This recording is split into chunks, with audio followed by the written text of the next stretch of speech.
नमस्कार। आपने सुना होगा कि कोई कंपनी पब्लिक हो गई है, पर इसका असल मतलब क्या होता है? आज हम इसी को समझेंगे और केस स्टडी के तौर पर लेंगे राजपूताना स्टेनलेस के आईपीओ को। चलिए इस पूरी प्रक्रिया को आसान बनाते हैं। तो सवाल यही है, किसी कंपनी के पब्लिक होने का असल में मतलब क्या है? देखिए, ये सिर्फ कोई भारी भरकम फाइनेंशियल टर्म नहीं है। ये किसी भी कंपनी की जिंदगी का एक बहुत बहुत बड़ा मोड़ होता है।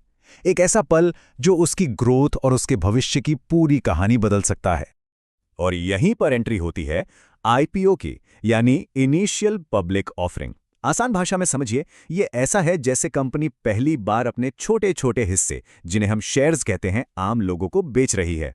और जैसे ही ये होता है, वो कंपनी स्टॉक एक्सचेंज पर लिस्ट हो जाती है। मतलब अब कोई भी उसके शेयर्स खरीद और बेच सकता है।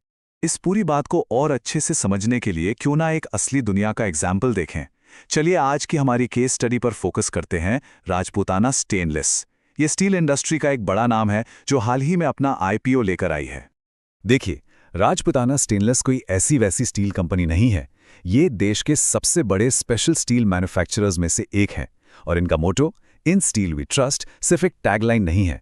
ये इंडस्ट्री में इनके भरोसे और इनकी एक्सपर्टीज को दिखाता है।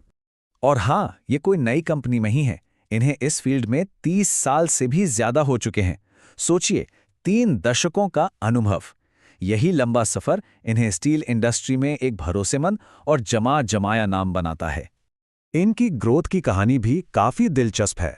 1991 में Rajputana steel castings private limited के नाम से एक प्राइवेट कंपनी के तौर पर शुरू हुई। फिर 2007 में एक बड़ा कदम उठाया और ये एक पब्लिक लिमिटेड कंपनी बन गई। और कुछ ही समय बाद जुलाई 2007 में इसका नाम बदलकर राजपूताना स्टेनलेस लिमिटेड हो गया, जो आज हम जानते हैं। ये सफर ही इनकी ग्रोथ और इनके एम्बिशन को दिखाता है। तो सवाल ये है कि ये बनाते क्या हैं?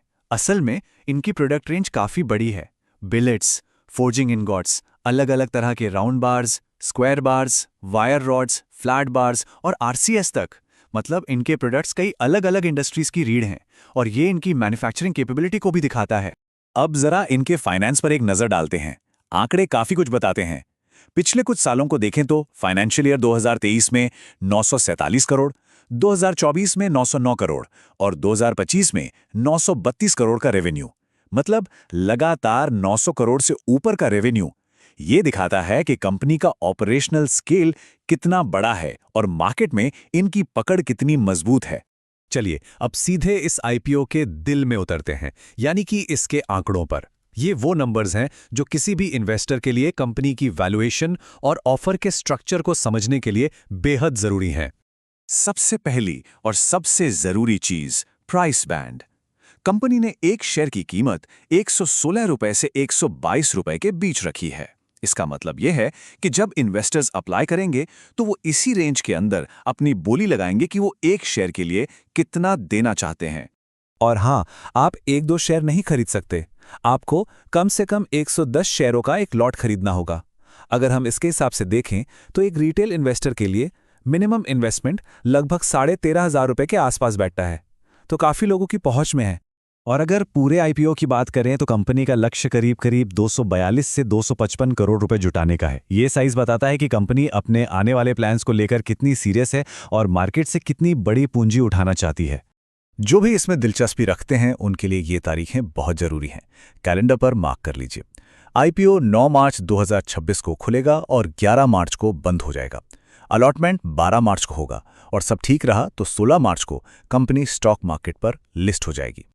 अब सवाल ये कि ये सारे शेयर्स मिलेंगे किसको? तो देखिए, इसका एक कोटा तय होता है। 50% हिस्सा QIBs यानी बड़े बड़े इंस्टीट्यूशनल इन्वेस्टर्स के लिए रखा गया है। 35% हिस्सा हम जैसे रिटेल इन्वेस्टर्स के लिए है और बचा हुआ 15% NIIs यानी हाई नेट वर्थ इंडिविजुअल्स के लिए है। तो ठीक है, कंपनी इतने सारे पैसे जुटा तो रही है, पर इसका करेगी क्या? चलिए अब पैसे के इस रास्ते को फॉलो करते हैं और समझते हैं कि इस आईपीओ का असली मकसद क्या है। यहाँ एक बहुत जरूरी बात समझनी होगी। आईपीओ का सारा पैसा कंपनी के पास नहीं जाता। इसमें 2 हिस्से होते हैं। एक है फ्रेश इशू, जिसका पैसा लगभग 170 से 179 करोड़ सीधा कंपनी की तिजोरी में जाएगा, जिसे वो अपनी ग्रोथ और कर्ज चुकाने में इस्तेमाल करेगी। दूसरा हिस्सा है ऑफर फॉर सेल, जो करीब 72 से 76 करोड़ का है। ये पैसा कंपनी के मौजूदा शेयर होल्डर्स यानी प्रमोटर्स की जेब में जाएगा, क्योंकि वो अपने हिस्से के शेयर्स बेच रहे हैं। तो जो पैसा कंपनी के पास आएगा उसका क्या होगा? देखिए, प्लान बिल्कुल साफ है। लगभग 98 करोड़ रुपए से वो अपना बकाया कर्ज चुकाएगी, जिससे उनकी बैलेंस शीट मजबूत होगी। करीब 18.5 करोड़ रुपए एक नई फैक्ट्री या फैसिलिटी लगाने में खर्च होंगे, जो भविष्य की ग्रोथ के लिए जरूरी है। और बाकी बचा हुआ पैसा कंपनी के रोजमर्रा के कामों में इस्तेमाल होगा। अच्छा, किसी भी निवेश का फैसला करने से पहले ये जानना भी जरूरी है कि इसमें रिस्क क्या है और इस पूरी प्रोसेस के पीछे कौन लोग हैं। इससे एक सही नजरिया बनता है। कंपनी ने खुद अपने प्रोस्पेक्टस में एक बड़ी चेतावनी दी है। वो ये कि आईपीओ का जो ऑफर प्राइस है उसे लिस्टिंग के बाद के मार्केट प्राइस का इंडिकेटर नहीं मानना चाहिए। ये एक बहुत बड़ा रिमाइंडर है कि शेयर बाजार का कुछ भी पक्का नहीं होता और परफॉर्मेंस की कोई गारंटी नहीं होती। एक सफल आईपीओ के पीछे एक्सपर्ट्स की पूरी टीम होती है। यहाँ पर लीड मैनेजर हैं निर्भय कैपिटल, जो इस पूरे शो को चला रहे हैं, और रजिस्ट्रार हैं कैफिन टेक्नोलॉजीज, जो शेयर अलॉटमेंट और रिफंड जैसे सारे जरूरी काम संभालते हैं ताकि पूरी प्रोसेस स्मूथ चले। तो अब मार्केट में जो दूसरी कंपनियां हैं उनके मुकाबले राजपुताना स्टेनलेस कहां खड़ी है?